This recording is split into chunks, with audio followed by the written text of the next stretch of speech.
Hey, hey, what's going on? What's happening tonight, everybody?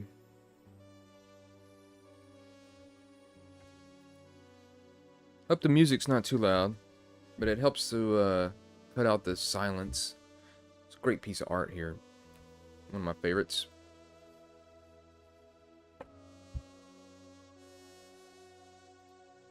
See if I can see who's out there. Doesn't really show me.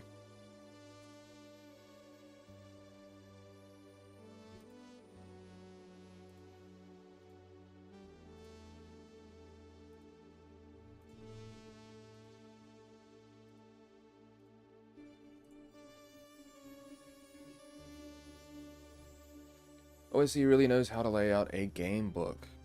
They sure do. Is the music too loud? Let me know if you don't mind. Just nice to have something kind of in the background.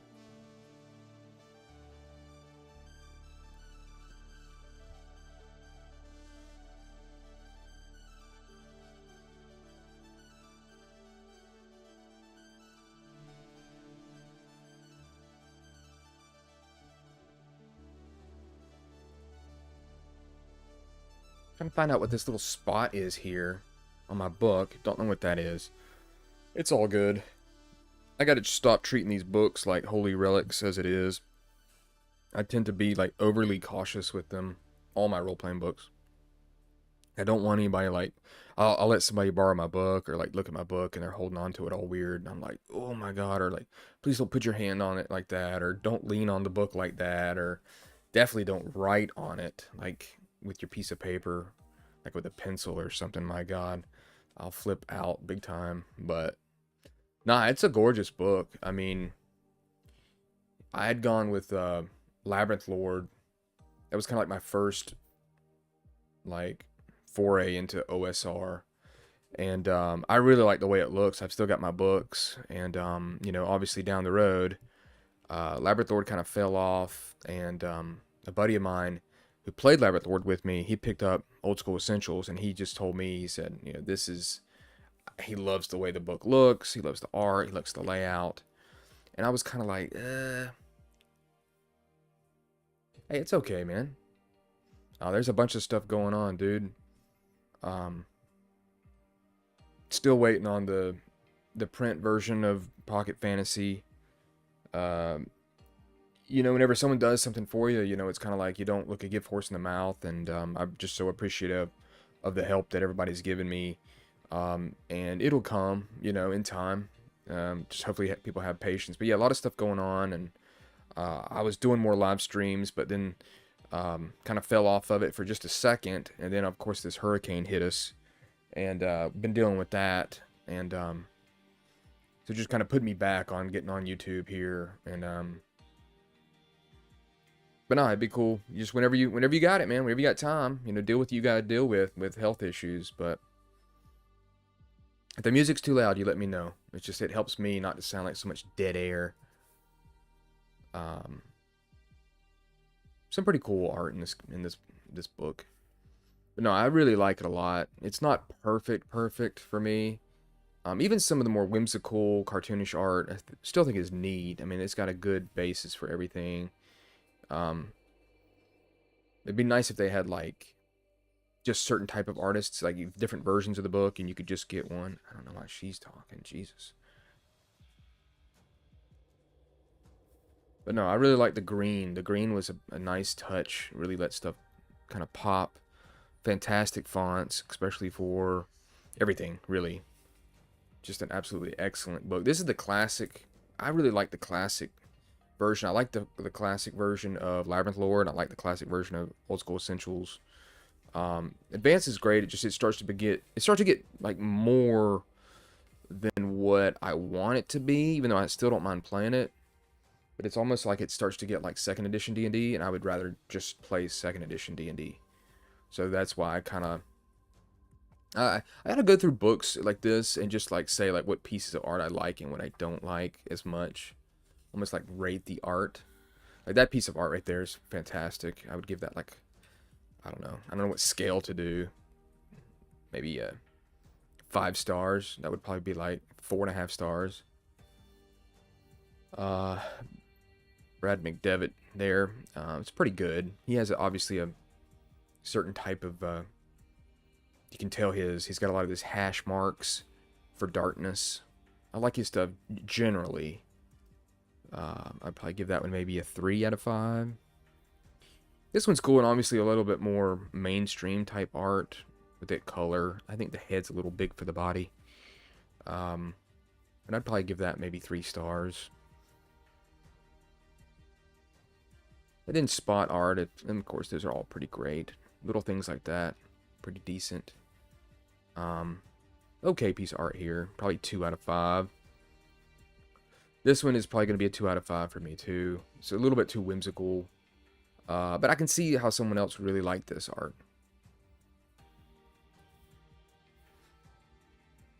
But it can almost kind of do like DCC does for covers. It'd be cool if they did like just different artists and redo the book. So you could buy like just old school guys, you know, artists. I mean, I'm not going to look at all these, obviously, and grade them all, but just ones that stick out to me. But this is a fantastic piece of art, of course. So I give that one very high rating, probably a 4 out of 5 stars. I don't know if I've got a favorite piece, but very good looking book. I really like pretty much all the choices they've made. I love that it's got 2 bookmark ribbons. This one's an interesting piece. It's okay. I mean, it's well done. They both look like this guy's been sweating. He's super happy.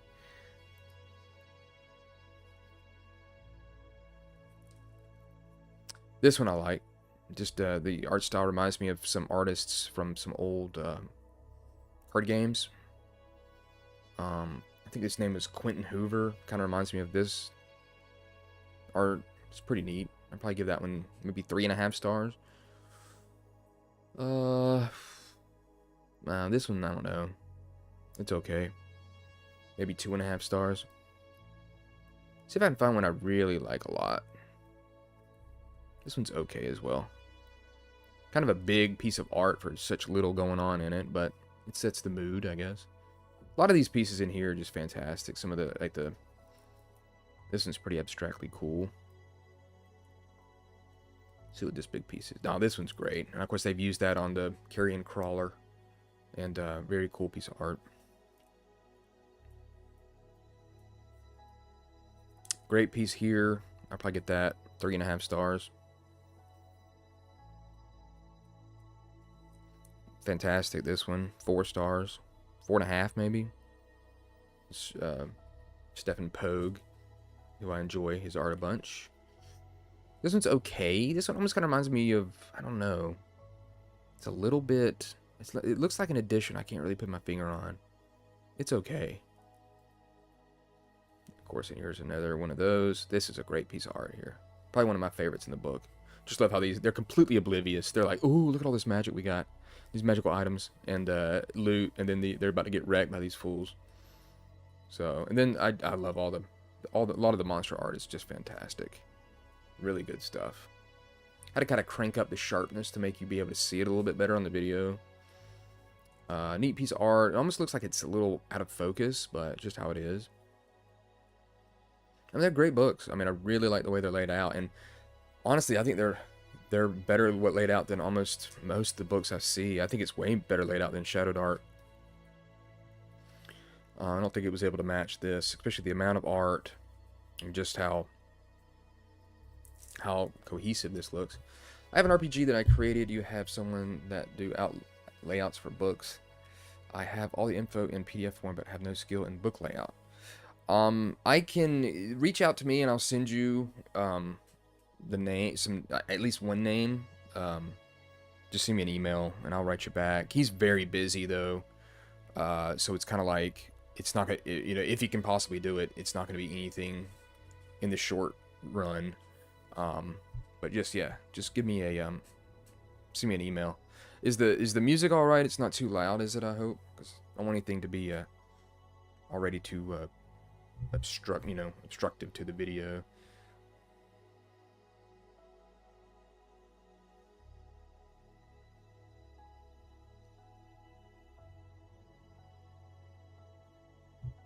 But I like this one. I like this cover a lot. It's probably one of my favorite of the old school Essentials covers. I just like how you've got this sorcerer here. You've got, it kind of looks like an elder thing or something. Okay, I appreciate that. So if we look at the other ones, now I like my little girls. They're finally playing. Finally got them to play old school Essentials. During the hurricane, we lost electricity. And it came on like that night. We were very lucky. Friday night it came on, which I couldn't believe. People were still out of electricity here. But this is a cool cover too. I like the troll. It just looks good. Obviously, I think this is from also used in the screen. But I just like this book. I mean, I know it's classic fantasy, which is all I really need. Like I said, advanced is cool too, and I know it's got everything in there. But I just think this is a really cool book, with just to be able to hand a player and to be done with it. Like, there you go, you're a new player, and there you go. I enjoy this one a lot. I like that cover. So we'll take a look at all of them. This cover, I like it. It just seemed like the color of this, it really takes up a lot of the art, and you kind of fixed on this. And I have, not that I have difficulty, but I kind of don't look at this as much, and I think this is really cool. I almost kind of wish this was more colors, but I understand it's got like the red of fire is glowing where they are. It's still a neat cover. I wouldn't get it like in a t-shirt. I'd probably get that as a t-shirt, and I'd get that definitely as a t-shirt. I just like the contrast of colors. And then, last but not least of the main ones, this is a good one. I'd get that in a t-shirt too. Again, contrast of colors. Just a really neat book. And then, I didn't think I was going to get much. I thought I was just going to get the classic book and that was it. But, like, these are such good looking books. And they were on sale and they were fantastic. They're fantastic. And I really like the box sets as well. It's nice just to be able to hand somebody that's new just the spells section. Sorry if my voice goes in and out. But, no, these are very nice books. And again, I have a hard time not treating them like some sort of ancient relics. I gotta tell my buddy that I'm streaming here if he wants to chat. Let me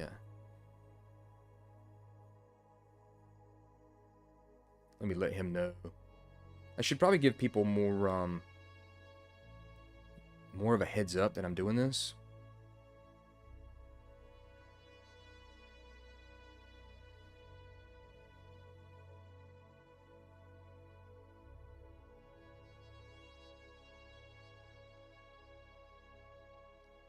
So there's that. We'll see if he comes on. But I dig this book, and I'm glad they reprinted this, because at the time that I got this, it was still at my store that I go to. And then they just reprinted it, which was very cool. I really dig this book. Like I said, it's just so nice to be able to hand players this. And yes, it's got, races class, which I don't mind at all. It reminds me kind of like of, of DCC, which I don't mind.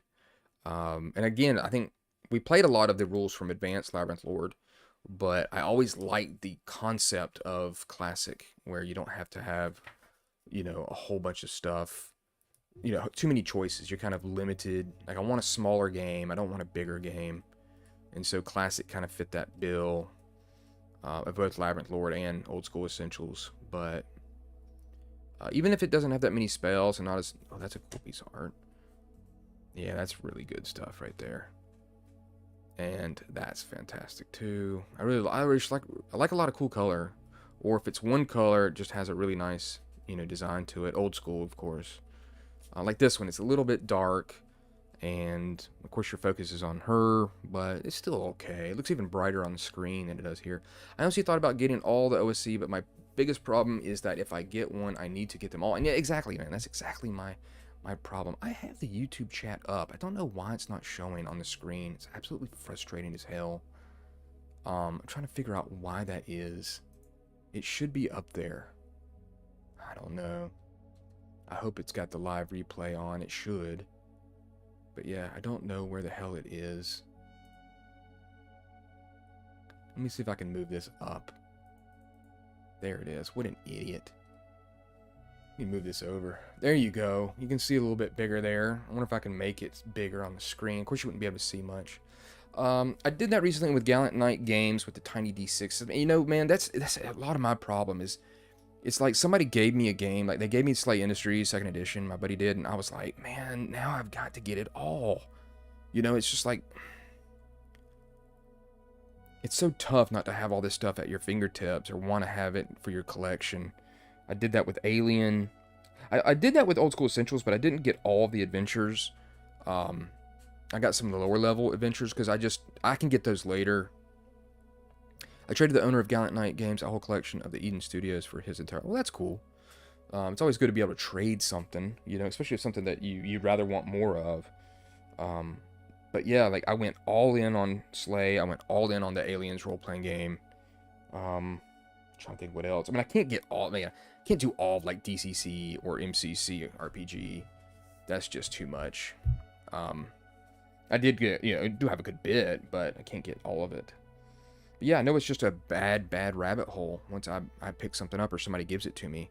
Like, I got the Dark Sun box set, and it was like, okay, well, here we go. It's on now.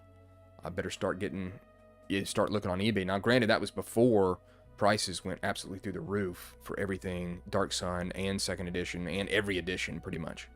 So I got a lot lucky on that. I even got some sealed products too, which blew my mind. But I got almost everything I wanted for Dark Sun. But that just starts the chain reaction, you know? And it's bad not to try to do. You've got to really try to cull it down and be like, nope, I'm not going to do that. I did the entire Alien RPG and sold it to the admin. Oh, that's cool. Yeah, and then of course I got the second edition coming out, which I'm not extremely happy about that. But, you know, honestly, I got into it late, so it's kind of my fault. But then again, of course, they're trying to push the second edition for, I guess, since the movie came out, and I guess it needs some fixing. I mean, of course, I said in another video, its layout looks cool, but it's not very functional, and it eats up a lot of space, a lot of black space on the page. So hopefully they'll cut that out. But my problem is, like, I like the classic, I like the advanced, and it's like I want to get, you know, I want to get classic, I want to get advanced, and I want to get one of these, yeah, so I got that, and I'm like, well, is that enough? Like, if I got a couple more of these, I could just hand these out to players, and they're cheaper, obviously, than this whole big rules tome, which they don't need, you know, almost half of it. And I kind of almost wish that, I guess it does. The advanced players tome is everything they need, so I mean that is pretty helpful. It's just, you know, it comes down to price and how many of these you want to buy. I'm hoping that Necrotic Gnome and Exalted Funeral and all that, they're going to have a sale here soon towards the end of the year, and we'll be getting a lot more. We can pick these up for cheaper, because I'd like to have at least like maybe 3 more of these. 4 players total, and they've each got their book and good to go. Now, I ran this finally for my daughters and my wife last weekend when we lost the internet, which was kind of like a weird thing where it was kind of aggravating, but also it made me like break out DVDs and break out Blu-rays, and we were able to play a role-playing game. I kind of saw like more time available to me, even though the time I spent online is like completely like just trash time. Like it doesn't really add up to much of anything, you know, that you can, you know, say was quality. But without the internet, it was like frustration. Phones weren't working very well, but I was looking to see if we could do other things, and of course people were down for doing other things. So it's almost like I need the internet to turn off like maybe once a week, and then I could do a bunch of other stuff, be able to take people's attention away from the internet and put it back, you know, more into stuff like this. But the hurricane's been terrible, absolutely horrible. The area here has just been absolutely decimated. I've got a huge tree down in between me and my neighbor's yard. I'm trying to get somebody to come get it. Destroyed a fence, bucked up my shed up into the air with the roots. So it's like surfing on the roots, like a 45-degree angle. But there's tons of people still that don't have electricity here, which is just incredible. It's been a week. They might not have it for a whole nother week. There's places handing out food and, giving supplies. showers. Even my company came and the bosses came, cooked us food, and offered us, some supplies if we needed anything. So I mean, it's just weird to see something this magnitude, which you've never had in this area, affect us all so much. Because we've had hurricanes and like tropical storms coming into the area, but they've always come kind of from the east, and they've always like diminished as they went westward to get to us. But this one came like right up the armpit of Florida, and it came with such speed. It just absolutely wrecked us. We weren't prepared for it. We didn't think it was going to be. We thought it was going to be like anything else that we'd seen, and it completely was not. I mean, the trees were just coming down left and right. You could just hear them like just constantly dropping all over the place. The wind was so bad. So we got very lucky by having the internet returned to us. I mean, the internet, the power returned to us very quickly. But like I said, without the internet, it allowed me to kind of slow down. I know it's weird to say that stuff, but like the family was more open to playing card games, board games, whatever the game we wanted to play, to watch a DVD. And just, I don't know, it was like time just kind of went long on us, So I was so happy to be able to finally play Old School Essentials. It went well. I'm running the Hole in the Oak, and I've buffed up their characters to second level because this is their first role-playing game. My daughters are only 11 and 9, and I don't want them to be absolutely crushed right off the bat. So I made them second level. I gave them some NPCs to run with too, which of course they can always kill those instead, instead of their own characters that they made. And they're going an interesting path in that adventure, a path that I did not think they would take. So I was kind of expecting them to go a certain way, and they did not. And it is a very good adventure. Hole in the Oak is, I've seen a lot of people say it's one of the best, and I definitely see why it is loved so much. It's absolutely great adventure. Dungeon, really. I mean, there's not really any cool piece of art right there. I just like how it changes up. Like, all of a sudden, it's like normal kind of fantasy, black and white art. And then you get this little bit more abstract, piece of art here with some nice color. So just a beautiful book. I dig it big time. And then it goes well. Really, a lot of it, what happened is when I got Dark Places and Demigorgons, I said, well, maybe I should have the actual book of the game that it's based on, or the rules it's based on. And so maybe I'll just pick up this. And I said, I'll only pick up this. Well, that didn't happen. Of course, that didn't happen. I had to pick up pretty much everything else of the main line. And then I'm still occasionally looking on eBay and finding, trying to find these books cheaper. Somebody has got both of the Kickstarter with the gold letters, have both of those right now. I don't know if they should have been sold by now. Both of them in shrink for $60. It's like $15 where I am shipping, but still $75 with shipping for both box sets of Old School Essentials. Now, granted, it is the Kickstarter edition, so it's going to be like a lower version, so you're going to have some issues, some small errata issues with it, but it's still very usable and very nice to have. But I just couldn't really justify getting double of both box sets since I already have them. Because half those books, I don't need them again because they're the Dungeon Master books, and I don't really need double copies of the treasure books, But love these in paper here, having this information. I mean, from now on, all role-playing books need to have this. This needs to be a staple of the role-playing industry, is where you have these great in pages, and other companies are doing it. Everybody, Weird Frontiers has it. A lot of people are doing it, and it's just so quick and easy to get to, and it really tells you a bunch. These are some of the best I've seen, with having like the adventuring rules, encumbrance, dungeon, wilderness. That they almost don't even need to have there, but it does have the movement with it, I guess. And then in the back, this is very nice, having like the encounters and combat, everything you need here for damage. I love the optional rules, damage by weapon, or you can just do 1d6. And I think I've played that, just 1d6. And it's a little loopy, but I think a lot of people probably play the optional rule with damage by weapon. Rules-wise, there wasn't anything in there. One thing I noticed, playing with my daughters, is that there's, these rules are pretty harsh. Like, if you go with, like, keeping track of turns and rounds, and, for every certain amount of turns, you need to rest. If not, you get a negative. How long a torch burns. Like, you can really be hardcore with them, how much they move. These are decent piece of art here. But like with playing with kids, and like they're kind of new to role playing games, I didn't want to be too like stiff with them, and like I don't want to go easy on them. And I told them I would ramp some stuff up later, because I want them to make some actual like headway in the dungeon before I start raining chaos down on them. But like it can be harsh, and I can see how people just completely hand wave and don't do that stuff.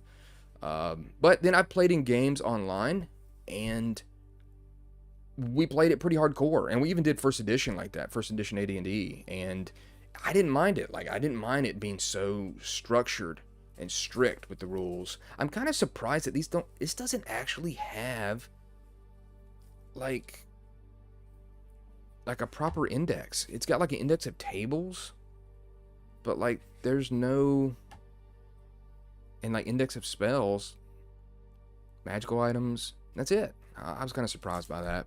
Surprised being disappointed, of course. But they're still great books. And supposedly hopefully after Dolan Wood is out, they're going to do like, from what I've told from my buddy, they're hopefully going to do a post-apocalyptic version of it. So maybe it's going to be kind of like Gamma World.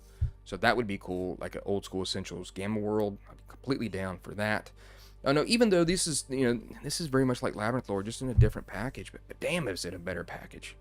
Even though I really like the art of Labyrinth Lord, I've heard that some people don't like it, but I dig it. I think it's cool. I've got some of the adventures. I did pick up the adventure anthologies just because they're cheap, hardback, and they've got a lot of cool. They've got a lot of cool small adventures in them. Again, I like having these maps right here, easily accessible. These books, with the way the covers are, kind of reminds me a little bit of like my Slay Industries book. They're just very prone for scratches and blemishes. I know they feel and look good, but dang, I don't like that. I just don't care for that at all. They're too slick or something. I mean, you barely touch them with something else, it's going to make a mark or a dent or something. Who knows? It's frustrating. But it's all about presentation anymore with role-playing games. It's all about, this thing looks really hot and I've got to have it and put it on my wall and then not play it. Me and some other guys talk about how these role-playing games come out and they're just, it's like games that like are based off something that you never even heard of, nobody really knows about, but they're from that company, and people pick it up and they probably never play it, and nobody plays it. And it's just kind of like this, I don't know, it's like gathering art that you don't display anywhere except the spine of it on your shelf. But yep, I think this one's probably my favorite cover. I don't know, just something about the eyes too in this dude. But and I'm doing what I normally do. This is me rambling. I ramble about role-playing games because my mind just all of a sudden starts going nuts. It's late. I'm always doing these late, and I'm very tired, and so it just kind of goes nuts. I do wish that there was like an optional rule, and I know it talks about house rules for rolling crits, because there's not, I don't believe I saw anything in here about, double damage on a when you roll a 20. That's what I've always played with, and that's helpful to really shut down some monsters, and you can actually make the game a little bit harder. Should you roll a crit, we had an encounter where they fought a giant crab spider, and a quick crit put it down. My daughter hit it with an arrow, only did like 1 point of damage, but then the next hit critted and killed it. And so I like that. I mean, you never know when a good strike is going to hit some sort of soft spot and get the job done. Encumbrance we're not really using, so that's pretty easy.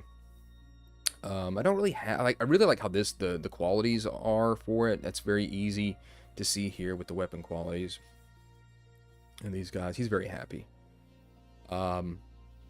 Vehicles and mounts, I've done some water stuff before, like on a big raft going down a river. I think I did that in like first edition Warhammer, and I really dug that. And I like to do more water vessel stuff. I like that a lot. And just something about that, getting it a little bit differently.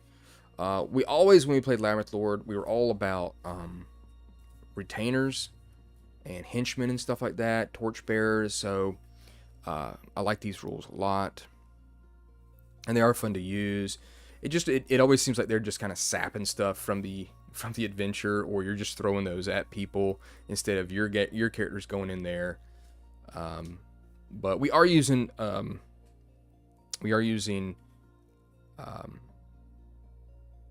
I can't even think. We're not using descending armor class. We're using ascending armor class. Hey, Bert, what's going on, bud? You doing all right? It's late for me and probably early night for you, since I know you're quite the night owl. But yeah, just talking about some old school essentials here. I finally got to play it, and my girls had a good time. Their characters are fun. We just been watching I've been showing them the Lord of the Rings movie, so they named their characters Gandalf, and my other daughter named their character Legolas. So they want to play kind of the characters from obviously the movies that they're seeing. So you just put on a pot of coffee. So you got a long night ahead of you, is what you're saying, right, Bert? That's probably what it is. But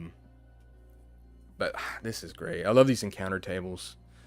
But man, you think about it, with losing electricity and 15,000 words to edit. Oh boy. I know that's not my stuff, because it surely isn't 15,000 words. But you got a lot on your plate, dude. And then I was gonna call David Beatty up to see if he wanted to do a live stream with me, but like, people can't just at the snap of your fingers stop what they're doing and come on here to talk with me. But I'm hoping to be able to do that soon, now that I've got electricity back and the internet back on a somewhat permanent, apparently a permanent, back to normal status. I'm hoping to be able to get back at what I was trying to do with doing some live streams like this. But yeah, Bert has got his own channel as well, where he live streams a bunch of different games, and I think I have linked to that stuff before. We did a video together, an interview with John Carter of Mars stuff, which was just great interview. I loved that interview. Like, afterwards, I felt so good about it. Seemed like we covered a lot of bases, had a lot of good discussion about pulp adventures and stuff like that. He said, same, ours seems stable. We had rolling power outages while they fixed the grid. Yeah, they did for us too. And then our phones were such crap because everybody was on the cellular network, and it just shows you that it really can't handle everybody being on the thing that we're paying for. It was just too much. They expect us to be on Wi-Fi. But yeah, it seems like everything's going okay. I think today maybe the internet went out a little bit, and I've got fiber optic, so something was tied in with fiber optic with the electricity. So they were kind of hand in hand to a degree. But yeah, this area is just still so decimated. And then we would go up to Chimney Rock and Lake Lure up in North Carolina, and just to see the damage to Chimney Rock is just absolutely devastating, heartbreaking. I mean, we loved that place. My girls loved that place. And to see it almost completely wiped off the map is just so terrible. I've got, I bought hats from there. I know all the stores, and I was looking at them all because we'd visited them so many times. So it's been really tough, and it's been nice though. Some people have reached out and said, hey, how you doing? And I saw it on the news, and how you guys doing? And it's kind of weird because you see other areas get hit by weather and things like this, and you don't know people that are there, so you don't really think about it. But then all of a sudden, when you're in it, you're like, whoa, I don't know. It's just it's just weird to be kind of part of news, I guess. So it is what it is, and everybody's, there's still a lot of trees. There's so many trees down. Never seen anything like this. We've got such, pines with their little shallow roots. They just dropped like, almost like balsa wood, it seems, in that type of storm. But had somebody from the role-playing game community reach out to me again about maybe doing videos again for their stuff. So it looks like that's going to be on on the docket is to get back into doing RPG overviews. I want to say too that, you know, these books are not extremely expensive for their quality, and I love the ribbons in them. They're just books that you know they're meant to be on the table and used at the table. Their size is great, easy to read, the fonts, everything. Like I said, as our eyes start getting worse, they just did such a good job at making it easy to read, which, you know, needs to be a priority. I've seen some books, and they're just, especially old books, it's so small, the words are. But this is decent. I mean, this, you don't, in the way that they use a lot of bold, which I like a lot of bold to really make stuff, you know, easy to see. It's very enjoyable.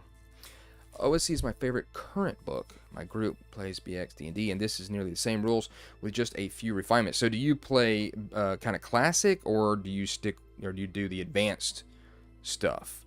Because like I was saying earlier, I don't know if you were here for that, but I like the idea of classic. Just to have that old, you know, yeah, classic. I mean, I like advanced. Don't get me wrong. A lot of times when we played Labyrinth Lord, it was like we kept on trying to squeeze in stuff that was advanced Labyrinth Lord, and it's almost to the point where I'm like, well, this is almost like first edition or second edition D&D. So like, well, why don't we just play that? But it's nice to have those options. Yeah, it's definitely the closest to the BX set, I guess, like you said. I never had the rules cyclopedia, and I've thought about picking it up. I've got the PDF, and it's just so much in that book. Now, of course, I'd pick up the reprint from ttrpg, but I don't know how much that would help me with running Old School Essentials if it's got stuff in there. I know it's got tons of stuff, but like, I've thought about picking up the actual reprint book of it. You know, basic D&D. I was playing AD&D back in the day, and I thought basic D&D was like for children or something. And I was completely wrong, but I didn't really pay much attention to stuff. I kind of just had my books. I didn't get Dragon magazines, and I just kind of like stuck with that. You want this over original BX because it clarifies a lot of things that BX was unclear with. Also, BCMI isn't the same as BX. Blasphemy. You talking about you want this? You're talking about Old School Essentials, right? Yeah, I just never had those games. You know, a lot of people really liked them, and I pretty much started with AD&D Second Edition. That was the first fantasy book, you know, fantasy role playing game that I had. So, try to see if there's anything else in here that I really did. And I still have, you know, my video idea of the unboxing of the box sets, you know, I still talk about how it still irks me how Fighting Withdrawal and Retreat is still so goofy. I mean, Fighting Withdrawal, the combatant moves backwards up to half their encounter movement rate. There must be a clear path for this movement. Well, do you get to attack when you're doing that? It says in melee, when in melee with a foe, only the following forms of movement are possible. So it seems to me, since you can move and attack, that you should still be able to attack. I mean, it's called Fighting Withdrawal, and if you're withdrawing, then in fighting, that means you should be making an attack roll. Whatever. And then it says in Retreat, the combatant turns and flees from melee, moving up to their full encounter movement rate. This round, the retreating combat may not attack. See, it shows me that obviously a fighting retreat, you should be able to attack. You would say it there. So I don't know. I just wish they had clarified this a little bit more. But everything else is really great. I love, of course, death at 0 hit points. And I think Advance has... the withdrawal part is you fending off attacks as you back off. So you don't believe that you get an attack with Fighting Withdrawal? Or do you?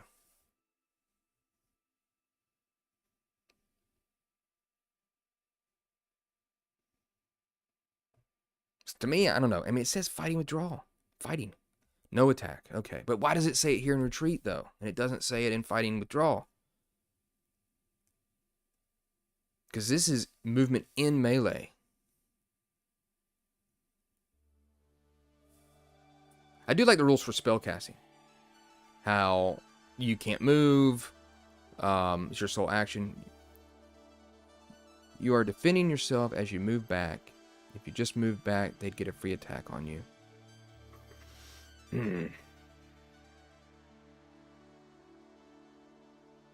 All right.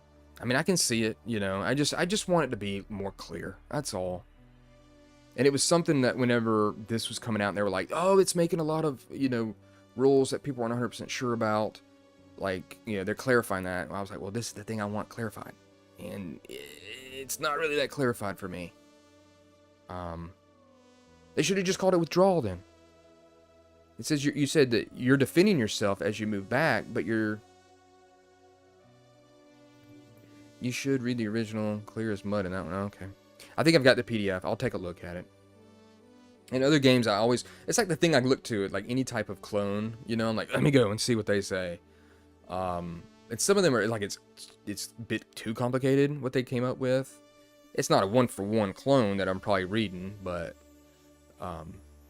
I'll look at the original, and I bet it is. But that's interesting that it would be more clear in that one than this, but probably my only real slight I have with this. The spells, you know, that's the thing too, is like a lot of people have a hard time now with only getting like one spell. And I know the advanced old school essentials, you get to have like the optional rule of having the higher your intelligence, the more spells you get at the beginning in your spell book. So I did kind of grab that for my girls just so they have a little bit more options in what spells they're able to cast, and then making them second level, they get to cast 2 spells. And then the cleric NPC they have, she's second level, so she gets 1 spell. And I do like scrolls, so I try to tend to give out scrolls a lot. Not a whole bunch, but I mean, give you some. I mean, they're one-shot spells, so people complain about these games and, oh, yeah, I've only got 1 spell for the day and that's it, and that sucks. I feel like I can't do anything. I'm like, well, then, you know, if it's a problem, then maybe throw in some scrolls in there to your characters, to the players. If you're running it, it's not that big a deal. It's going to give them more options and make them feel like they can be more useful in combat. But no, these are great books, man. And I don't see. I mean, I'm certain somebody could come with it. I just don't see in the editing and layout of this, like, not so much the editing, but just the layout, like how more efficient you can get than this in a physical book. I mean, you can always do something impressive in a PDF, you know, with hyperlinks and stuff like that. But just the way that this looks, I think is leaps and bounds above most other games that I've seen. And I finally had to, you know, there's some things in there that, you know, I had to kind of look at and be like, okay, what does that asterisk mean by the hit dice? And, you know, things like that I was kind of like, what does that mean? And then I read it up and figured it out, or like what's in parentheses here at the end of the save value. And I figured that out. Of course, you know, you've got very small descriptions of what these creatures are. It's a bit clear in BX as the rules fall under defensive movement. Oh, okay. That would sound better too if they named that, you know, that and this. But I do have the PDF at least of that, and you know, it's one of those things where everybody's like, oh, this is our favorite edition of D&D, is basic, you know, basic D&D, and I just didn't have that connection, so I never really felt compelled even to buy it, because I did have Labyrinth Lore. That was the first one I had, and I was like, well, if that's that, then I've got this, and this looks okay, and that's what we're playing. So I never felt really a need to go and kind of get an original version of that, mainly because I didn't have it. But great art. I mean, this is great. I mean, I would say 90% of this art I enjoy in these books. And with so much art that it has, I think that's saying a good bit. Love the big section on Dragon. I mean, you can slide it for just having like literally like 1-sentence descriptions of monsters, you know, and I think they kind of expand. I don't know how it is in the basic D&D. I haven't looked at it in a little while. And maybe, Bert, you can tell me, but like, you know, is it 2 sentences for Kobold? Is it 1 sentence or 2 sentences or so for Killer Bee? Or like, you know, I think that's 2 sentences for a Hydra. And if that's all you need, that's all you need. I really enjoy, of course, with 2nd edition, what I think it is the best monster manual of all time is the 2nd edition monster manual. I just love those big 1-page per monster write outs, 1 page or more, and just the way that the art was, and the stat block, and then the big description, and telling you a lot about them. Their website is great as well. Their rules are easy to find. I use their site while I'm running as a GM screen. So like you talking about like their was like their SRD? Is that what it is that they have? Because I think I went on there to take a look, but I mean this list looks great, and I don't mind. I mean, from 2nd edition, I like Descending Armor Class, but with new players, I think this, I don't know. It's kind of one of those things like, do you do like tough love and make them do Descending Armor Class, and get used to that, and then flip them over to Ascending, or do you go ahead and give them the easy stuff and give them Ascending Armor Class, and then maybe later on be like, hey, this game's got Descending, and then they have like some sort of brain stutter, and they're like, what? But I've never really had any problem with THAC0. But okay, so yeah, it's their site. Yeah, I've checked it out. I need to definitely get it, put it on my do like a bookmark for my iPad. Great art, man. And Ethereal Undead, so brutal in these games. Losing a level is like worse than dying, it seems. Now that's another thing too. So that I want to discuss is these characters. So my thing is, I think that D&D went downhill once they made it universal modifiers. I think that's what really hurt the game, is people started chasing modifiers for everything, and then they incorporated that into the skill system. So like the elf here, perfect example, demi-human class. This is like a strong wizard. They can fight in combat. They've got the same spell list. They have the same spells up into a degree, and then they don't get as many. But their XP is so huge. So if you're not playing with straight experience leveling up, and you're playing like, we're going to do it by session, then the elf is like way overpowered, because it needs 4,000 experience to get 2nd level. And if we look here, the magic user only needs 2,500. So like it's gotten almost double the experience at 2nd level than a magic user does. So it's kind of not fair for the magic user when the elf at 2nd level. And what happened was, one time we played a game, I can't remember exactly. It was one of the classic modules of basic D&D. I can't, it was like Tomb of Horrors or something like that, or Tome of, whatever it's called, or Elemental Evil. I can't remember.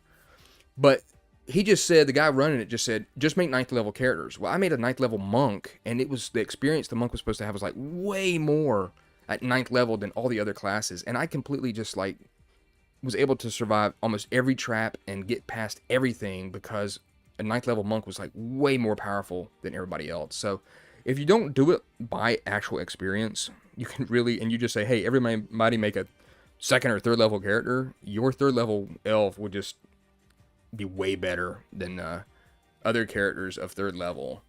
So you kind of need to play with the experience thing. So it says, there was a study done on that. Many folks can grasp addition easier than subtraction. And that's the difference between us. Yeah, I mean, it's obviously what it is. And then some people have even had that with my Pocket Fantasy game. They're like, hey, can you change this to, pluses? And I'm like, no, I can't. It's just not going to happen. It's the foundation of the game, and I understand it's easier. But, I don't know. A lot of times with THAC0, it's like, there's a number missing in between. If you know the armor class and you know your THAC0, then there's a number missing in between those two that you need to roll. And that's the roll you need to make in order to hit the creature. It's pretty easy.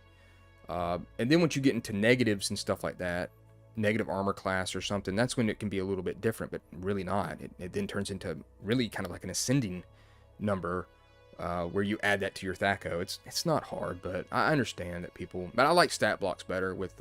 like AD&D 2nd edition stat blocks. I guess it's just because I'm used to them. But, no, they're great books, man. These are fantastic. I want to get the first issue of Carrion Crawler. I hope they reprint that. Hello, everyone. What is that book? Dungeons and Dragons or something? Yes, it's something like Dungeons and Dragons. Old School Essentials Classic Fantasy. And I'm looking at the Classic Fantasy Players Rules Tome, which is just the players section, part of this book here.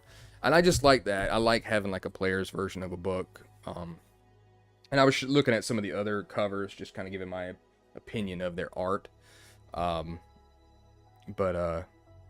Yeah, classic is I think is good to go, man. Um, Again, I guess because I like DCC as well, so I like race as a class. I think the halfling class are always fun, and like I said, it only needs 2,000 experience for second level. And that was the thing about thieves too, is they go up faster. I mean, 1,200 experience to go up to second level. So yeah. Now D4 hit points for a thief. That's challenging. I think that's challenging, especially when a trap or something's going to probably absolutely crush them. But I don't know. I don't want my girls to die right off the bat. I know you can probably say that I'm kind of I'm kind of weak at it with them and showing them mercy, but I want them to have fun. And it's a game. You want to have fun, and then maybe later on you put on the you turn on the pain.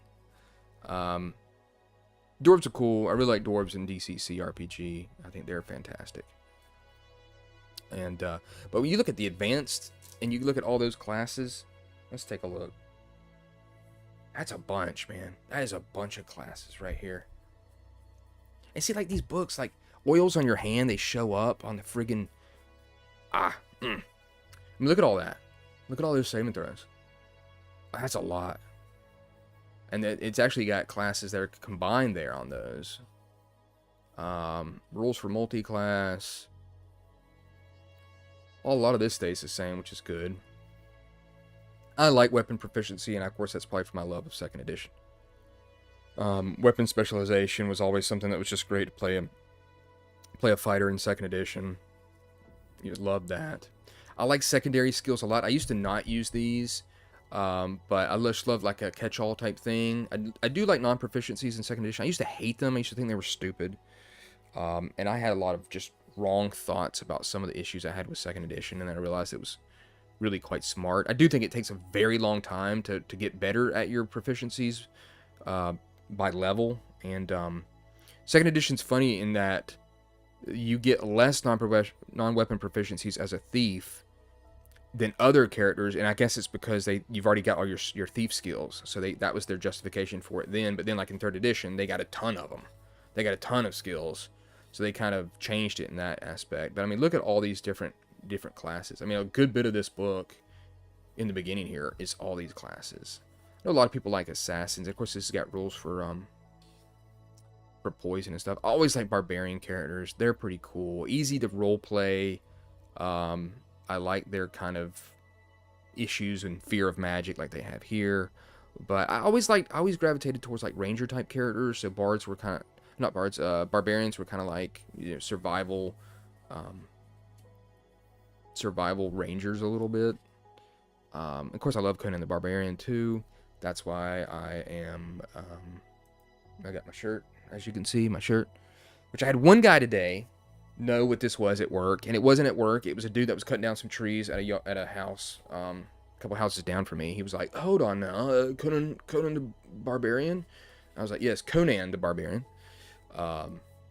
Crom, and I was like, "Yeah, you're the first guy today." I thought that at work, people. I mean, I work at an airport. All these people were walking by me. I thought someone would be like, "Hey, Conan, cool, Thulsa Doom." I always love clerics. I used to not like clerics. Cleric art is like my #1 go-to now when making a character for a game, except for DCC RPG. I'm usually begrudgingly playing the cleric because no one else wants to play it. But I just like clerics. They're easy to role play. They have a focused objective. They're very valuable. They're useful. I played in Pathfinder Society, and I made a cleric, and I was just so useful. I was doing everything. I talked a bunch, and it was really a good choice. I just felt very useful to the group. Here's Drow. Ooh. Skin as black as the night sky. Drow are cool. Druids, I like to play them too. I used to not want to play those at all. I think you just change over time, And then, of course, I do like the fact that this still has, in essence, all the rules for Classic. I mean, there's Dwarf right there. So you've got that. You've got Elf. And then, of course, Fighter. I like the fact that this doesn't have... I guess I kind of like... Yeah, like, you get more attacks by you know, hit dice and something like that. Like if it's low hit dice monsters, you get multiple attacks. I don't know. They've got that in other games. I know Swords and Wizardry, I think, had that. And I think there were some rules questions about that as well. It seemed to crop up. So, our clerics use extortion for healing. Sorry, my god won't heal a heathen. But if you were to donate to the temple, that's fantastic. Yeah, I'm sure they'd make an exception. Oh, and that was one of the problems I had with DCC was like, the DCC clerics I felt were just so shitted on compared to the wizards. And like, you could literally be in like the bowels of almost hell. And you're like fighting like, you know, just the pure example of evil, and this good god, you know, this virtuous god, it could be like a god of healing would be like, nope, I'm not going to heal you at this moment in you know what's going on. And I was like, what? Like, I don't know, it's such a push your luck class that it never made. I was like, why is this god not helping me in the middle of this terrible situation? Like, why would he choose now to be like, nope, not going to do it?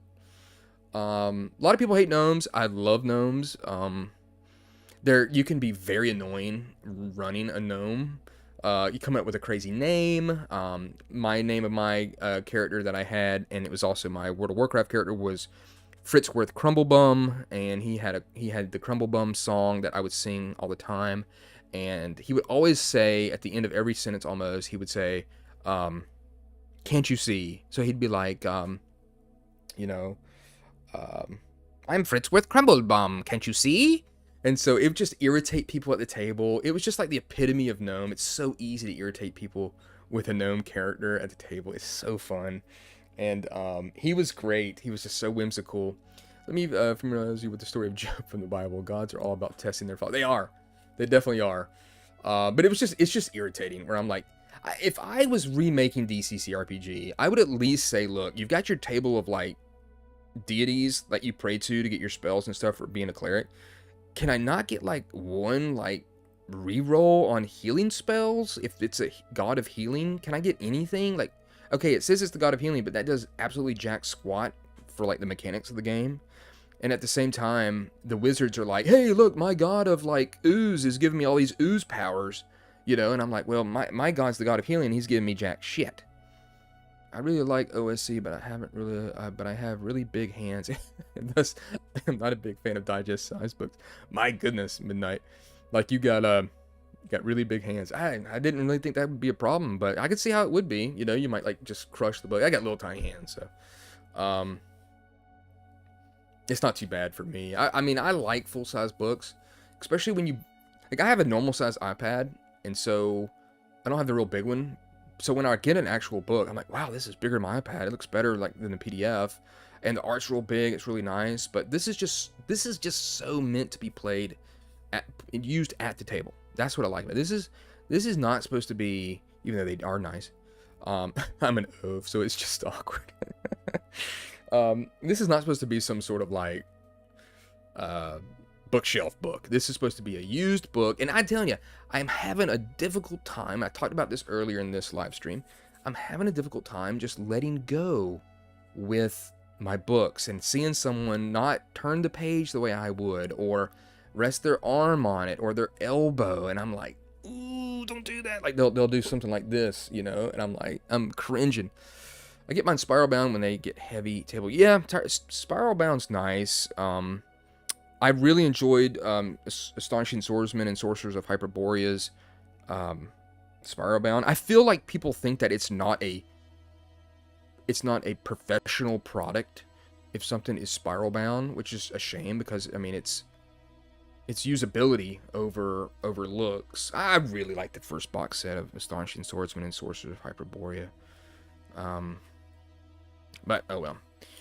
Cool piece of art.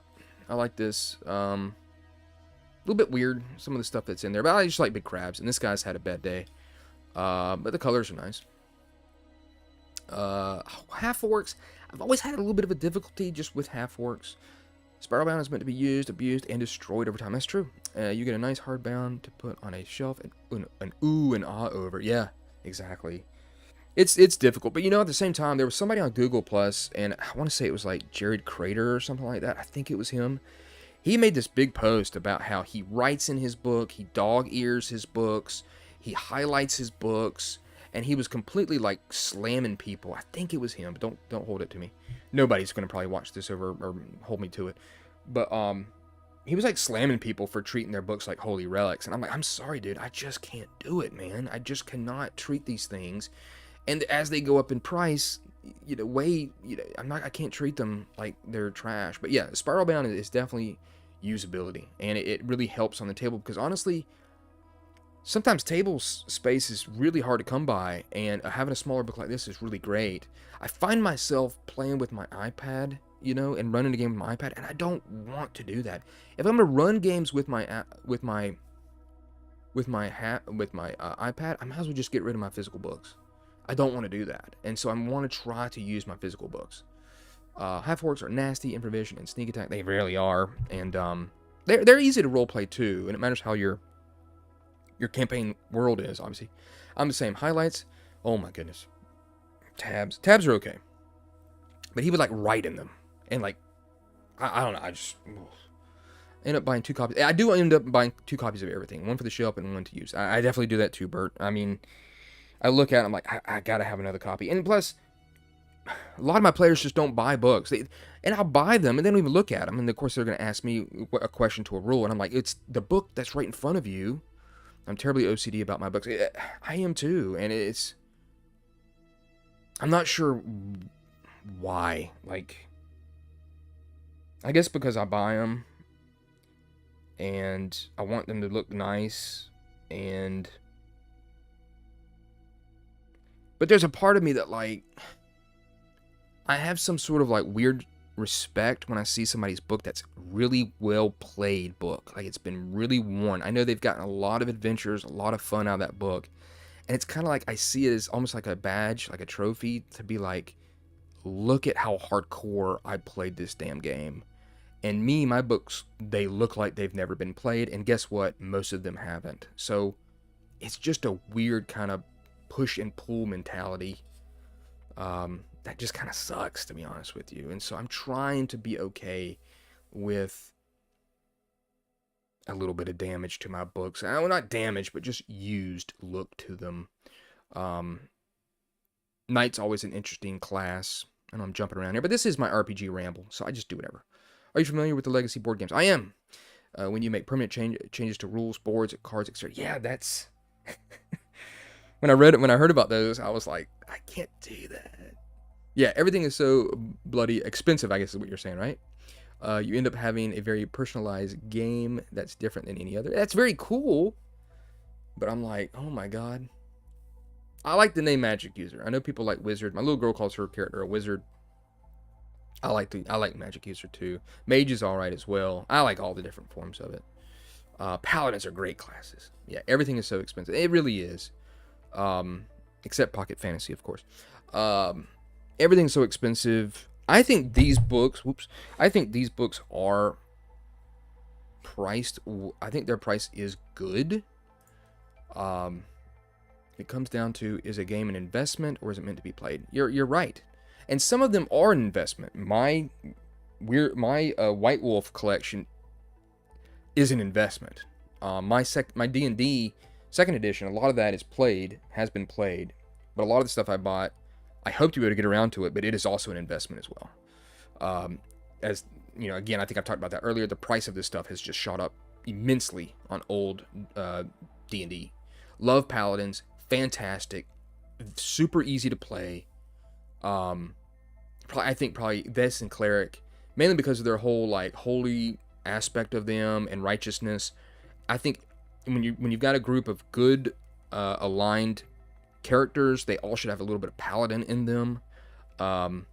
They're just fantastic to play. I love playing them in second edition. If I was able to roll up that the stats for them, and then Ranger. Ranger was my first love class because I love camping, I love outdoor stuff, and my first complete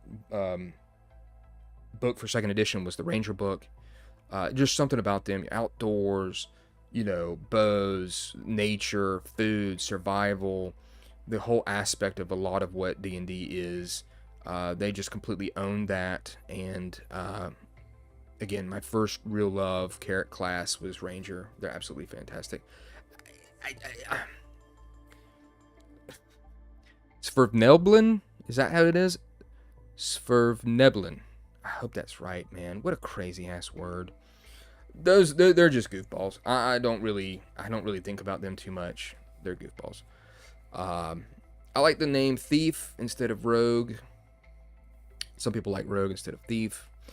I kind of wish this table here still had these names and then like the CS for clear climb shear surfaces. Just because sometimes I'm looking at this, I'm like, what is MS? Oh, it's move silently. I don't know, just something about this. I wish it kind of had it a little bit bigger and had it there. Yeah, deep gnomes are a strange choice. I don't know, just something about them. I'm not sure why. Like, I don't know. Cool piece of art. Of course, this is on the, I believe, yes, cockatrice down there. This is on the screen. And then, of course, our character races, optional rules. So, I mean, yeah, you're getting so much options with this to be able to play race and class, which I know, I mean, I think if you took a poll, most people are going to say they like race and class over race as class. Money's cool. Like getting money, like spending. I used to always love that, was spending my stuff. Very cool. Always I love the Arms and Equipment Guide in 2nd edition, one of my favorite books. Even though it didn't have maces on the table, which irritated me.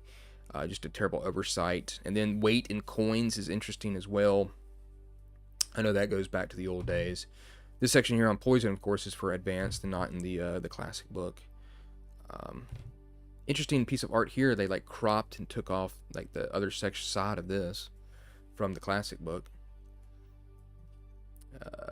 Specialists are neat. That same piece of art. Strongholds are cool. I've never really gotten into much of them. I'm running Ravenloft with OSC currently, having fun. That's great. Ravenloft's one of my very first. It was kind of like my first favorite setting for 2nd edition D&D. I loved Castlevania, and so Ravenloft was like right there with it. Had some great adventures there, and just it's got a great easy setting that's very visual. Also, I'm a race as class all the way. Cool. Yeah, it's great. It's just very easy to visualize Ravenloft to get into people's mind with its whole gothic look. Birthright for Life, I've never played it. I know people love Birthright. I never played it. And then, yeah, Ravenloft is where it was at for me. But I did feel its kind of narrowness, the narrowness of the setting with what was going on in it, even though I still really liked it. And then a lot of our adventures were played in Forgotten Realms. And then when I was collecting most of my 2nd edition, I said, you know what? There's no other setting that's as big as Forgotten Realms. I'm just going to try to get as much 2nd edition Forgotten Realms as possible. And just have, like, everything you could possibly... If you wanted to go someplace in Forgotten Realms, I've got the book for it. I love Al-Qadim. I picked some of that stuff up. Absolutely fell in love with it. David Beatty got me the Dark Sun box set. Super fell in love with Dark Sun, even though I originally shit on Dark Sun. I thought it was just pretentious, and I didn't like plants crushing my brain, even though I was a big, strong, burly dude. That really irritated me with psionics.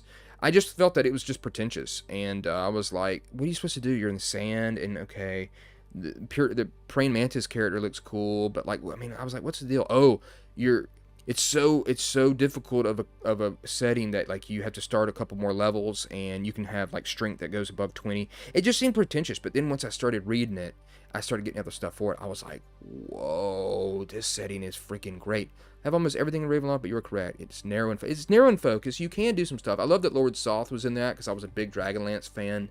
I love the different domains of dread. I thought they were great. This is a cool piece of art here.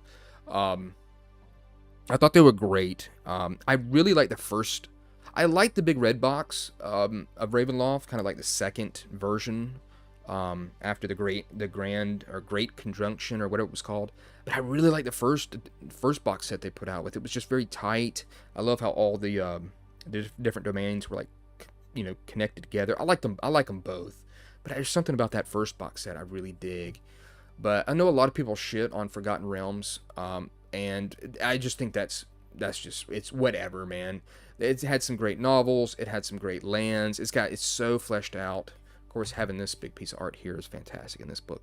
But Forgotten Realms, still think it's got a lot of stuff for you. You can go and do a bunch of cool stuff in Forgotten Realms. It's got everything you want. The Underdark is cool, of course. So, whatever. People like to dog on it. I thought that Spelljammer was silly, and back in the day, I know a lot of people like it. I've thought about picking it up. Yep, I had figured that you'd probably be a Greyhawk guy. I know a lot of people like Greyhawk, and I just wasn't introduced to it as much. Some of the adventures we played might have been set in Greyhawk, or they were in Mystara. I think that's how you say it. But like a lot of the times it was like Dale Lands is where we're starting off. This is where this adventure is, and so Forgotten Realms are just kind of it for us. But yeah, this is good. I can see all three. I hope the writing up on the screen can help people out too, because I never can trust that live replay that's going to work every time. And some people, on my iPad, it's like so hard to even see how you get over to live replay, how you have to like slide over on the chat, like little bar. It's ridiculous. It doesn't show people how to get to live replay at all for the chat. But this book here probably doesn't help people be able to see it as good. There you go. Maybe that's a little bit better. My first DM was a Mysteric Scholar. That's all we played for years. Yeah, it's a cool setting. And I know Birthright's great. I don't know a whole bunch about it. I just never looked into it. The book looked really cool. I wasn't originally. I thought Forgotten Realms was cool. Al-Qadim is cool. The other ones that were set, like in the Asian and like the South American ones, I don't know. I just thought they were kind of too on the nose about what they were trying to do. And then of course I read later that I want to say it was Ed Greenwood, like he didn't really care for those. It was either him or Zeb Cook said that they didn't really care for those books, those other settings. Domain level play was the big draw with Birthright. Yeah. And the book looked great. I mean, the art looked cool. I've got to turn on the fan. Just give me a second.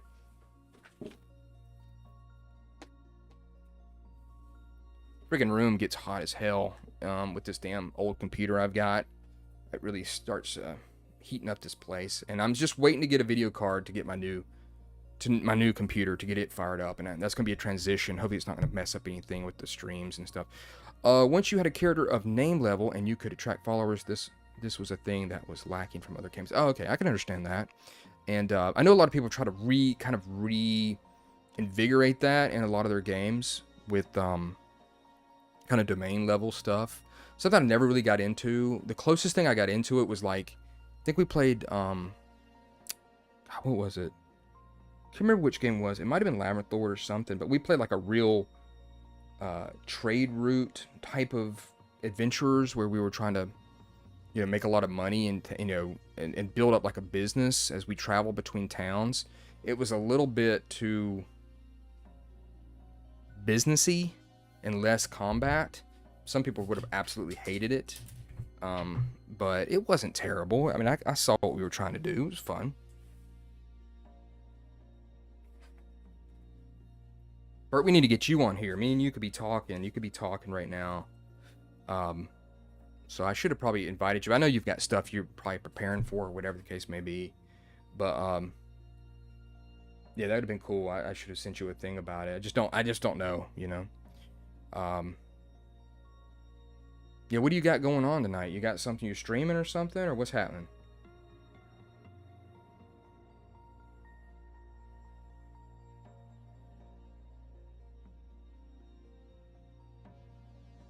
Because I know you got a lot of stuff going on. I still want to do a podcast where folks discuss new and old games. Yeah, I'd be down for that. And I'm just sitting down to do some editing. Okay. Yeah, I'd be down for that, like we talked about. I just think that having enough time starting. I understand that for no doubt. I really, the fanciness of the channel, whichever does like the kind of like the talk show, the RPG talk show, I think it's got to really kind of bring it. I'm gonna try to snip off this friggin' like this whatever the hell this ribbon is starting to go on me here or something. Because that's going to irritate the shit out of me. I always have a rough time starting everything. Um, do, do, do, do, do. Yeah, it's tough to get going. Sometimes once you get going, though, it's like, man, it starts pouring out of you. Um, I have seen some stuff that I can't wait to tell people about. Some stuff that I've been involved in. It's finally going to be, after many, many years, it's going to be available. And it's for one of the games I've worked on in the past, and I worked on in the book that's coming out. And man, it is really something else. It is the workings of an absolute madman. The amount of work, effort, time, art, um, options, everything about it. I don't want to spoil anything. It's still kind of hush hush, but it's going to be coming out very soon, and it's just incredible. The amount of art, and some of the art in it is so useful for other games. It's stuff that people like I've never seen, and so it's going to be very useful for stuff for a lot of people to be able to look at and get ideas for. Procrastination Nation, I have a solo campaign that I need to start. Solo campaign. So I would like to make the jump to solo RPGs. I don't know why I'm hesitating on it. I like what that Stalker-like game I played, that I did a video on. I enjoyed that. I thought it was cool. Nothing will ever be like playing with real people. Maybe I should make that leap and try to play more solo. Try to get into solo role-playing games.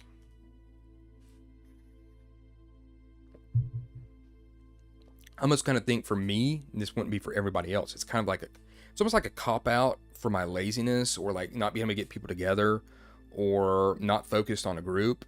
It's like, if I make that step and I enjoy it, maybe I won't.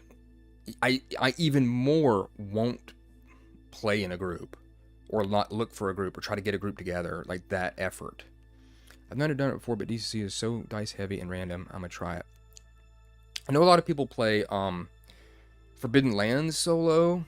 They play My Pocket Fantasy solo. A lot of people do that. Merkborg solo. Any game, of course, that's got player-facing dice rolls. But yeah, I'm trying to think what else does good. Forbidden Lands is supposed to be great solo, but I don't know. They've got some solo rules in one of the books. Maybe I'll take a look through that too, just to change it up. I'm gonna go until like I get really tired, or people just drop off.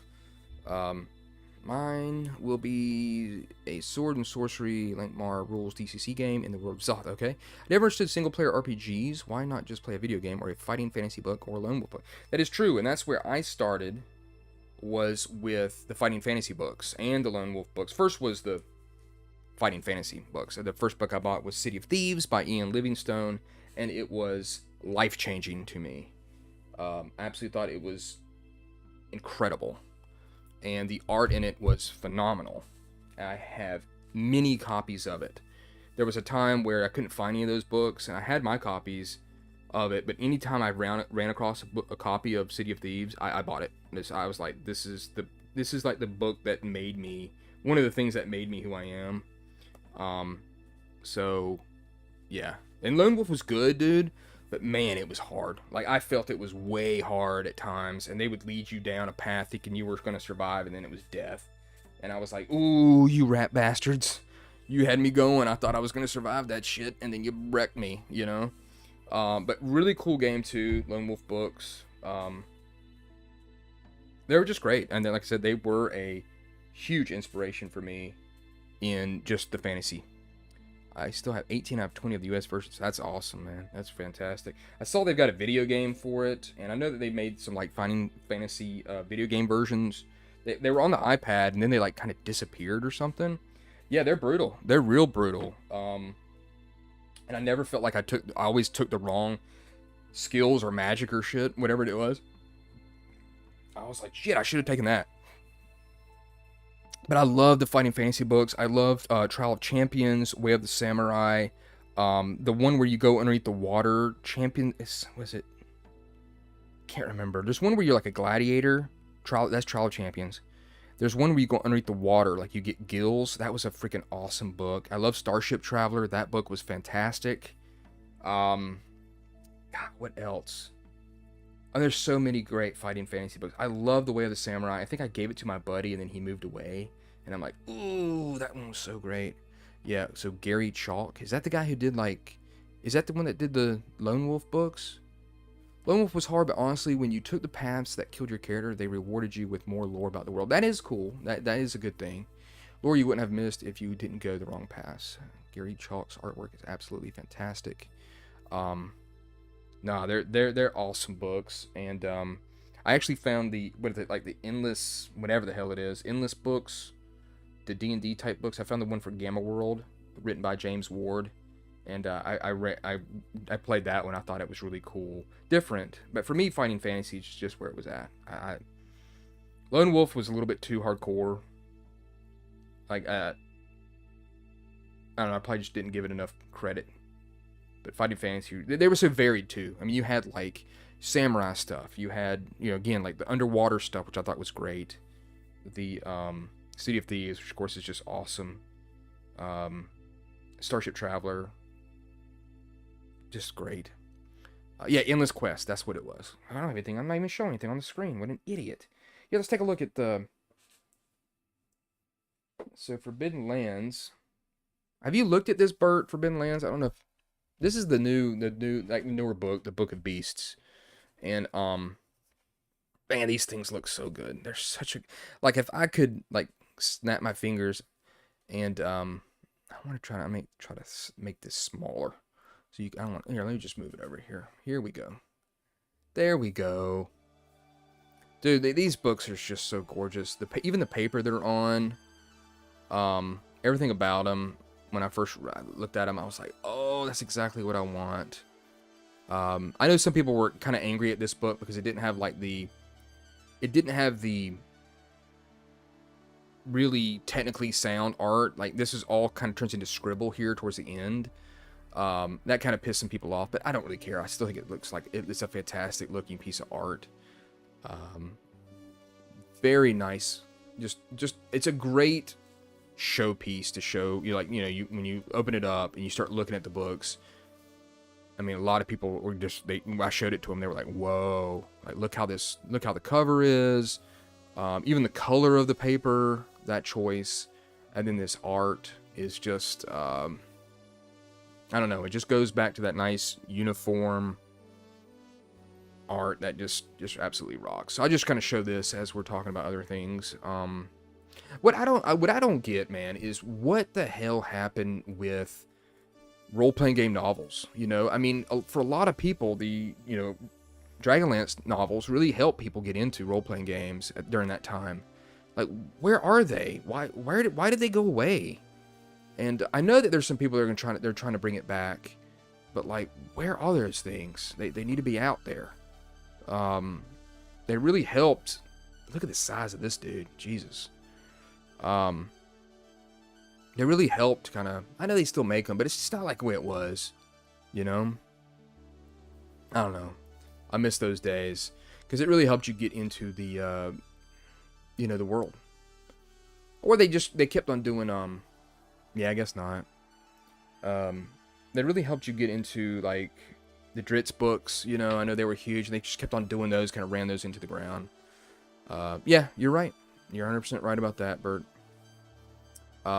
It's like right this. It's real scribbly. It's real scribbly and not very tight. And people didn't like that from the other books, but oh well. I still think it looks good. And that's a great piece of art right there. They made a stab at doing audiobooks with famous people, but I believe that tanked. Probably so. Probably cost too much to get those famous people to do it. I do believe there is a role-playing game that the guy has written a bunch of them. He just has not released them. I'm not going to say it yet in case he never does release them, but hopefully he will, and it's going to be really, really cool. So I believe he's written like 10 of them. Very cool picture of a mummy. I like how it's more of a Norse-type mummy. That's cool, and not an Egyptian mummy. Of course, it shouldn't be. Awesome piece of art right there. But this does have the solo section. And I know that some people said that it was lacking, but the guy who wrote the solo section in this said that, like, I couldn't do it any bigger. Like, there was a page budget, and they wouldn't let me do any more. And then he wrote, like, a bigger version of it, a better version of it, and put it on Drive-Thru RPG. And I think he's still kind of working on it. It's kind of weird that they put like new talents for like poison and stuff like that and potions in a Book of Beasts. Kind of odd, but I think they know that people that like Forbidden Lands is going to get all of it. So yeah, here's the solo rules here. And supposedly it's playable, it's usable. So maybe I could give this a shot one of these days. And yeah, this is a beautiful book. If you've never seen any of the Forbidden Lands books, man, I'm gonna show you some more here in a second. They're great. It's like something I didn't really want to break out just yet for people if they haven't seen it. But yeah, whenever I first started, what happened was it was at my store, and some friends were there, and they were like, "What?" I was like, "What is this Forbidden Lands about, man?" And they were like, "Oh God, it's fantastic. It's great. It's hex crawl. It's mainly about hex crawl. It uses this. They told me about the system. I kind of knew a little bit about the system from the Alien RPG, and I was like, the more they talked, I was like, just don't talk anymore, please. You're just going to make me want to get everything and just completely delve into it. And I've got so many other games to play that I'm not playing. And then finally, I just said, it happened. I mean, it was going to happen. And sure enough, it did. And I have not yet played it. I'm excited to play it. But you can just tell. You can look right there. You can see it's got that, like, faux leather look to it. It's a fantastic book. The way it looks. And let me grab another one, the one that kind of really sold it for me.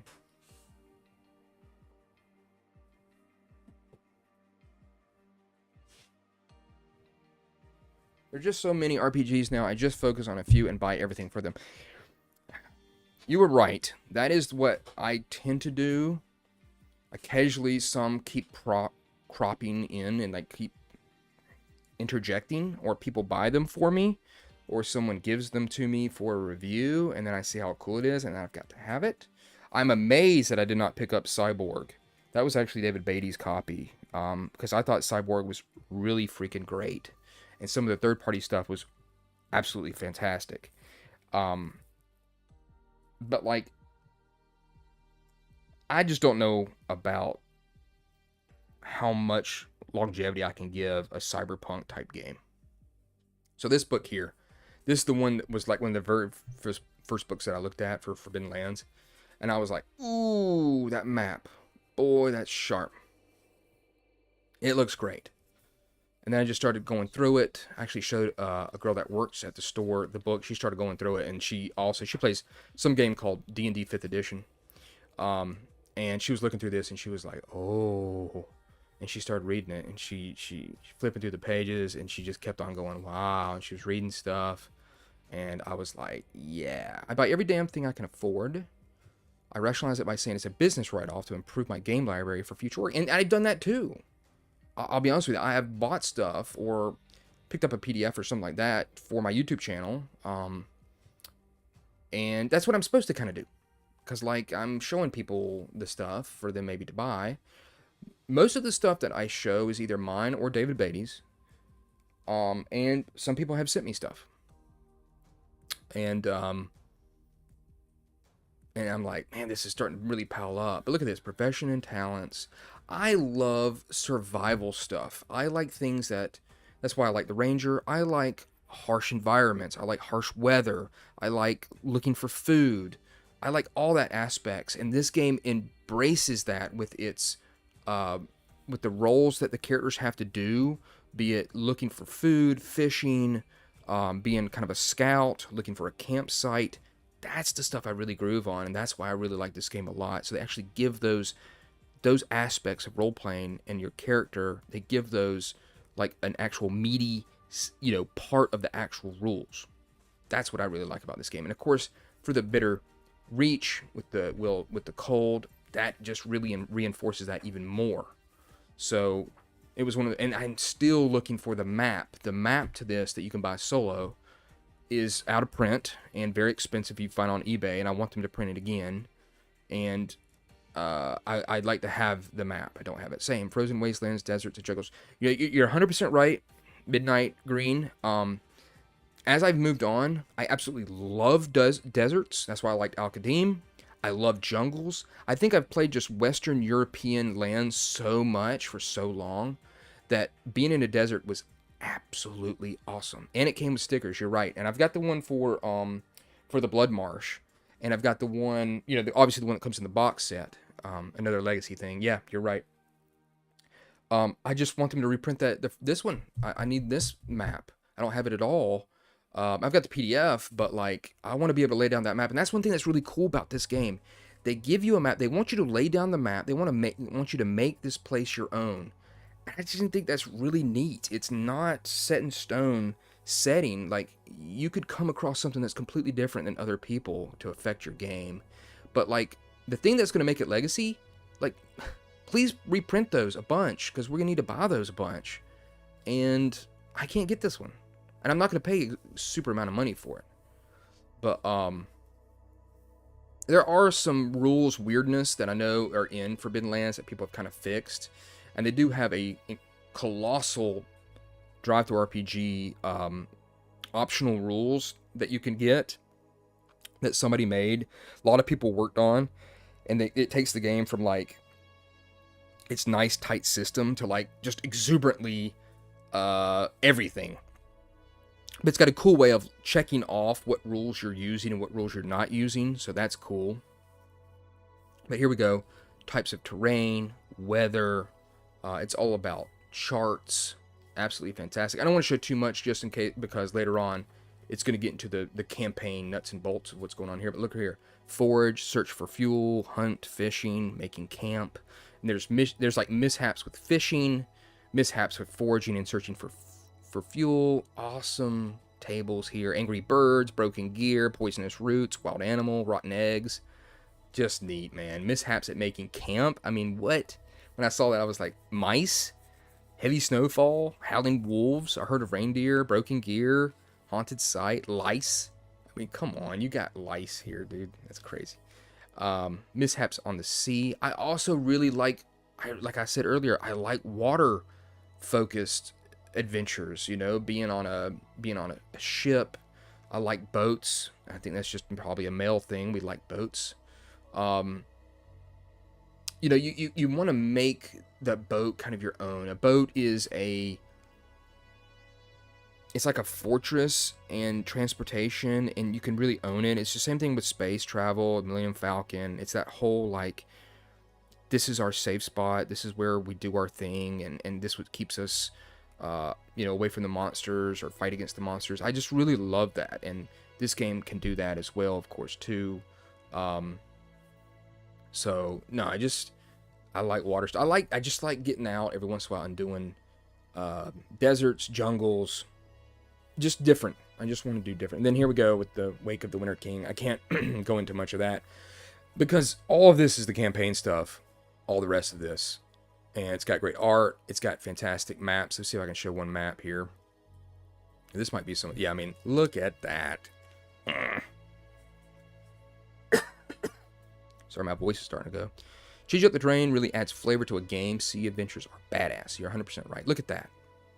Northfall. Excellent maps. I mean, just really, really good. It does. It gets you out of your safe spot that you're used to. It makes you think about it. Just you visualize differently. When we played, look at that. My buddy did a adventure where we were literally like in the desert, and it had pyramids and it had like caravans, and we had a home base at this town, and I could just visualize it all. These black pyramids. I really enjoyed it a lot. We're fighting mummies. There's scarabs. Hieroglyphics on the wall. It's just cool. It's just really cool. Maybe we want to play Al-Qadim, which I really dig that setting a lot. And honestly, I'm a big fan of Zeb Cook's. Obviously not just what he did with 2nd edition, but his settings that he worked on too. Now, I will say, and this is people were going to say this is a very, very big slight on me, but I was never interested in Planescape. I know everybody loves Planescape. I know there's some people probably too that don't like it. For me, to me, it was just, I didn't like things that were too much outside the boundaries of what I knew at the time back in the day. Now, I could probably play with it and mess with it now and be a lot more open-minded about it, but back then it was just too much, too many weirdness, and it just kind of broke the boundaries of what I enjoyed, and it's probably why I didn't also look into Dark Sun as much. Mainly, probably because of the psionics of it, because I didn't really want to learn psionics, which is foolish on my part. And now it's fine. Like I said, my brain now is, I realized that I made mistakes back in the day and what I thought was wrong about a lot of things. So it's a shame that I had that mentality, because I probably would have bought stuff differently. But no, Forbidden Lands, and this is not even the main box set. These are just, that's a book of, the other one was just a book of monsters and the solo rules and some other stuff. And then this is one of the campaign settings of the world. And it's got that nice, you might be able to see it. Kind of hard to see. It's got that kind of nice, like, feel to it. Bert knows what I'm talking about. I don't know, these just feel like old books, but they're new, obviously. And they're just cool. And there's some really neat stuff. The world history for Forbidden Lands, the back history is crazy. It's crazy dark, is what it is. I guess I should put something else on the screen. And then I like what Eric Blow did with this, too, and I did my video for it. It's not exactly the same, but it's very close. We played a bunch of Planescape, and I did the same thing with Dark Sun. I missed out. Yeah. It's unfortunate. You know, I just had certain views, and they were wrong. In general, free league stuff is top-notch. It is. And today, man, I was looking on Facebook and on the RPG marketplace thing. They had, someone was selling all the Blade Runner stuff from Free League for $75, free shipping, $75 for everything that's out right as of right now. And man, that was tough not to get, because I like Blade Runner a lot. I just don't. I've got Alien, I've got Forbidden Lands, I've got other stuff too, Slay Industries. I've got so much other stuff. I was like, and I think that Blade Runner's probably for a very specific type of fan, a fan of Blade Runner in particular. Blade Runner is legit cool investigative game, even if you don't use the Blade Runner setting. Yeah, I did see a lot about stuff about that, and the reviews are super glowing, you know. But it was one of those things where I was like, I had to just hold back. And sure enough, it's a police procedural game. Yeah, that sounds really cool. I just don't know if that's going to be for every group. Even though I'm really digging like cyberwave synth videos on YouTube and like dungeon synth videos. Just digging, like putting videos on to put me in the mood for reading and just overall nerdom at any time. So I just put on like dungeon synth stuff, and while I'm looking at something, or I'll put Blade Runner on. I was going to do a video about it where pretty much like I feel like dungeon synth is awesome, man. Like I don't know. I have just been out of the loop for it. I didn't know what it was. Oh, I didn't know about that. Slavic Dungeon Synth. I'll have to check that out too. Like the Blade Runner radio stuff is awesome. Then the guy who does it, one of the guys who does it is doing like a Pink Floyd / cyberpunk synth live mix, like playlist, and it's awesome. And so what I'm trying to do to get me more in the role-playing mood for anything is, I'm very much a person where if I do a video like this and I'm looking at this stuff, I'm really, really into it. Check out Kobold. It's awesome. I will. But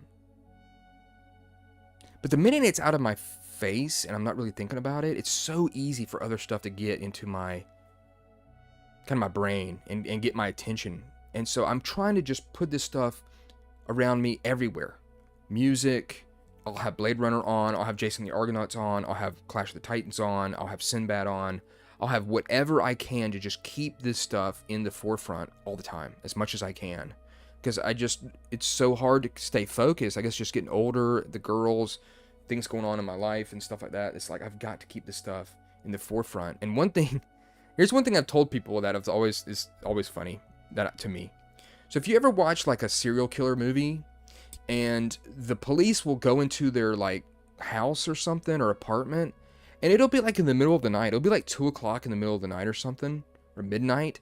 And they've got like 4 TVs. You ever see this in a movie? They got like 3 or 4 TVs. There's like maybe static on one TV, but then like the other TVs have like 1930s like cartoons on. It's like really weird. I'm like, and I'm sitting there thinking about like, how are they watching 1930s and 40s cartoons in the middle of the night? And they've got multiple TVs. And I've always said, like, I want that, but I want that with like fantasy movies. I want like Conan on one TV. I want like Sinbad on another TV, Beastmaster on another.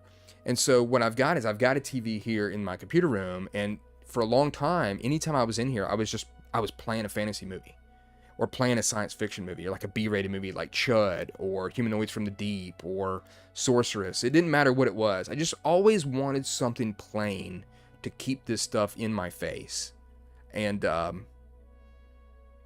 kind of fell off on that, and I need to do that more. And that's why I've been doing these Dungeon Synth stuff and the Cyberpunk Synth stuff. And just, like I said, I've got to keep this in my and I guess it's just my brain just is easy for this stuff to pop in and out of and not have focus. But why not just, I don't have to be exactly focused on it. I don't have to be watching it, paying attention to it, but just like have it going. And everyone will look over and be like, oh, check out that Chud. He's a mess, you know? I love the movie Chud. I think it's great. You know, we're like, even some really bad movies, B-rated movies, science fiction, horror, fantasy, just keep those on. B movies are better than almost all grade A. Yeah, they are. You're right. And you know why? It's because even though they didn't have what they needed to make it, they still had heart and they had like blood, sweat, and tears to get that thing made. Same, I do that while I'm doing layout. It's paramount for me now. Can't do it when editing. Dialogue those off my editing. Yeah, I'm with you there too. But like, if I'm looking online, why can't I just have it over here? Like I said, Dungeon Synth or Cyberpunk Synth stuff, Dark Wave stuff, and just have a cool kind of vibe going on. And I can look over, I can see Decker like, you know, in the rain or some shit. Or I can look over and see, you know, like Lou Ferrigno. You know, Chud's great, man. I tell people about that. I mean, you ever see Chud? Especially young people, like, no, I haven't seen it. They want to be kind of movie buffs. You know, they've heard about a lot of movies. I'm like, watch Chud. Like, watch a lot of movies. There's so many movies that you need to watch. Just download Tubi and go to town. Yeah, I've got a ton of Vaporware-S tunes for editing. Yeah, it's like what I've got playing right now. So I try to find something that was royalty free. You know, it's free to play. And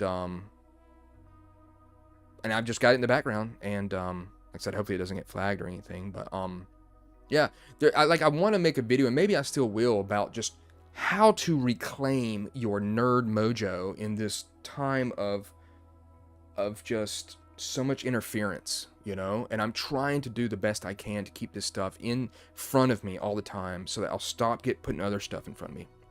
I found this horrible movie that never made it to DVD. I've got the Dungeon Master, no doubt. Blackie Lawless from Wasp was in it. I have Dungeon Master. World-class B movie right there. Tubi is goldmine. It really is. And for me, I don't need any other streaming service. You know what? I'm just going to go to me here. I know I'm not that great to look at, but Tubi's fantastic. And it's all I really need. Like, there's a lot of movies and shows and stuff that show up on like Netflix or whatever the case may be. That my family like, but like if I could to save money, I would just watch Tubi. Like that's all I need. It's still got some newer stuff, but the amount of sword and sorcery and fantasy and B-rated stuff is just absolutely excellent. And there's a guy at work who kind of asked me about movies. He's a younger dude, and I'm just dropping stuff on him left and right. I'm like, you got to watch this and that and this and that, and he's writing it down. I'm like, you need to watch Videodrome. You've got to watch. He hasn't seen The Fly, you know. I'm like, watch The Thing, Fly. The list goes on and on. I would sit here for like probably 10 minutes just listing off stuff. I'm like, watch B-rated stuff. Street Trash is great. I even like the movie Mutant Hunt. I like a lot of like Full Moon Pictures stuff. I like Trancers. I go through these cycles where like I'm like, okay, 70s sci-fi. I'm just gonna watch the shit ton of it. I'm trying to find every single abstract thing that's out there and just try to watch as much as I can of it. Fantasy 80s stuff. I've watched it all. I've seen it all. From all the Italian stuff to anything that's made here in America. I have seen it all. The Demon Sword is one of my favorites. I know I did a video about that showing how he did a great solo dungeon crawl, trying to get the magic sword, the Demon Sword. It's a huge part of what I love is knowing. There came a time where, like, we were talking about the B-rated movies.